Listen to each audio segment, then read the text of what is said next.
Assalamualaikum warahmatullahi wabarakatuh. Nama saya Nur Azizah, NIM 118230009. Assalamualaikum warahmatullahi wabarakatuh. Nama saya Indra Ega Junior, NIM 118230085 dari kelompok 2RA.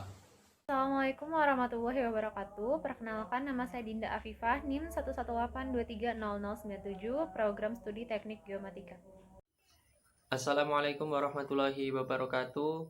Perkenalkan, saya Ridwan Ramadan, NIM 118230110. Saya dari Teknik Geomatika 2018. Dwi Mutiara Putri, NIM 118160067. Saya akan menyampaikan 3 pokok bahasan. Yang pertama, pendahuluan. Yang kedua, definisi kadaster kelautan. Yang ketiga, tujuan serta manfaat kadaster kelautan. Kadaster kelautan sangat dibutuhkan sekali untuk negara Indonesia, karena Indonesia merupakan negara kepulauan yang memiliki wilayah laut yang lebih luas dibandingkan wilayah darat, yang menjadikan Indonesia memiliki sumber daya alam wilayah laut yang lebih banyak dibandingkan sumber daya alam di darat. Selanjutnya, definisi kadaster kelautan. Definisi kadaster kelautan menurut Nichols, Manahan, Sutherland pada tahun 2000 merupakan sistem informasi kelautan yang mencakup baik sifat dan luas spasial dari kepentingan hak pemilik, sehubungan dengan kepemilikan dan berbagai hak, dan tanggung jawab dalam yurisdiksi kelautan. Selanjutnya, tujuan dan manfaat kadaster kelautan. Tujuan kadaster kelautan ada 4. Yang pertama, mengadministrasikan wilayah pesisir. Yang kedua, mewujudkan ketertiban wilayah. Yang ketiga, menyediakan informasi wilayah laut dan infrastruktur data spasial yang komprehensif. Dan yang keempat, memberikan perspektif manajemen sumber daya alam kepada pemerintah. Selanjutnya, manfaat kadaster kelautan ada 2, yaitu yang pertama, untuk mendefinisikan, menganalisis, menggambar, dan mengidentifikasi tumpang tindih wilayah pesisir. Yang kedua, meningkatkan akses pada sumber-sumber ekonomi dan efisiensi sumber daya ruang di laut.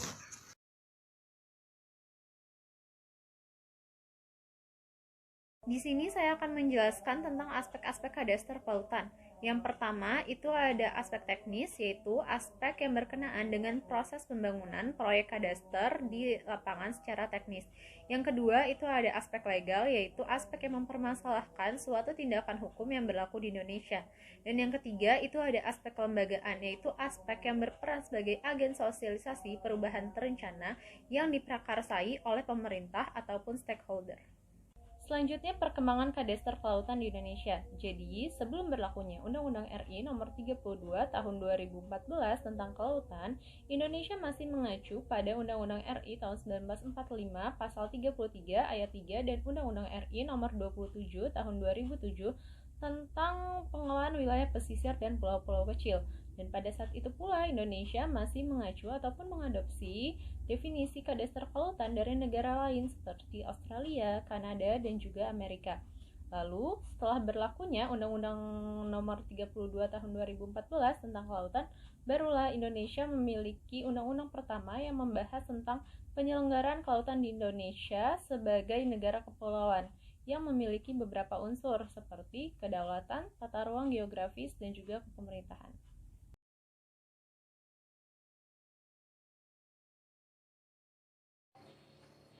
Di sini saya akan menjelaskan tentang konsep kadaster kelautan, hukum kadaster kelautan yang berlaku di Indonesia, serta perbedaan antara marine kadaster dan land kadaster.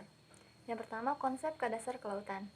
Dalam kadaster kelautan ada 3 konsep yang digunakan.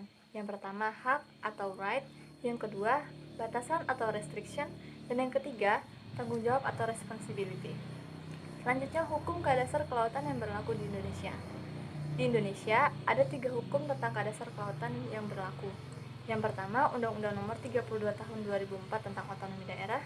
Yang kedua, Undang-Undang Nomor 27 Tahun 2007 tentang pengelolaan wilayah pesisir dan pulau-pulau kecil. Dan yang ketiga, tentang hukum laut adat. Selanjutnya, apa sih perbedaan antara marine kadaster dan land kadaster? Marine kadaster bertujuan untuk mengadministrasikan, menyediakan informasi infrastruktur dan data spasial yang komprehensif, dan memberikan perspektif manajemen sumber daya alam kepada pemerintah dalam wilayah pesisir. Sedangkan Land Kadaster atau Kadaster Darat bertujuan untuk mencatat dan memelihara informasi yang mencerminkan nilai tanah dan untuk membuat informasi yang tersedia untuk umum dalam wilayah.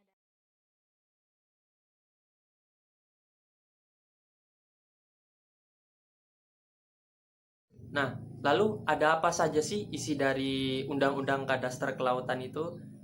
Menurut Undang-Undang RI nomor 32 tahun 2014 memiliki 2 poin. Poin pertama yaitu tentang penyelenggaraan kelautan di Indonesia, yang mana poin ini diatur dalam pasal 4 ayat 2 yang isinya meliputi yaitu penyelenggaraan kelautan di Indonesia meliputi wilayah laut dan pembangunan dan pengembangan wilayah kelautan di Indonesia. Lalu ada pengelolaan ruang dan lingkungan di kelautan. Lalu ada tata kelembagaan dan pertahanan, keamanan dan penegakan hukum yang ada di Indonesia, khususnya di perairan yang ada di Indonesia. Nah, lalu di poin kedua ada tentang kebijakan dalam kadaster kelautan yang ada di Indonesia, yang mana memiliki 2 ayat yang terdiri dari pasal 13 ayat 1 yang berbunyi tentang pembangunan kelautan, yaitu bagian pembangunan nasional untuk mewujudkan Indonesia sebagai negara kepulauan yang mandiri, maju, kuat, dan berbasis kepentingan nasional.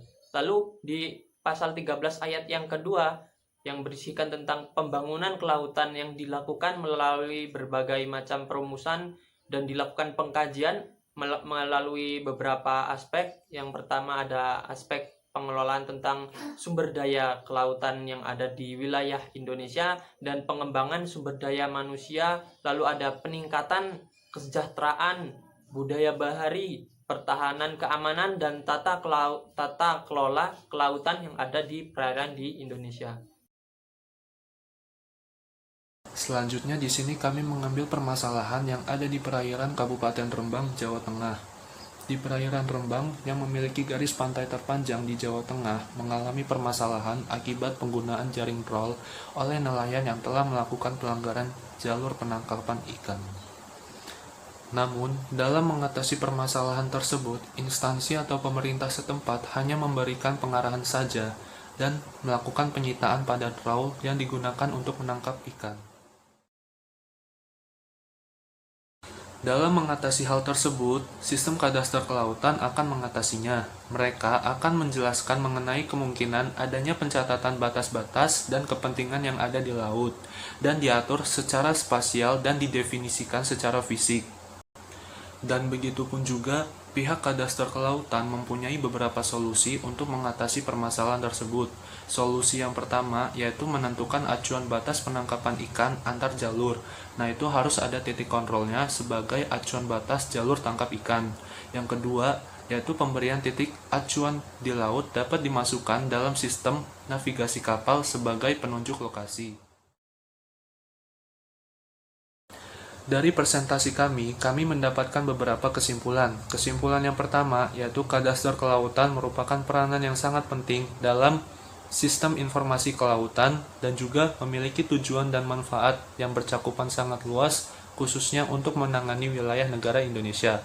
Yang kedua yaitu konsep pada kadaster kelautan lebih mengacu kepada hak, batasan, dan tanggung jawab.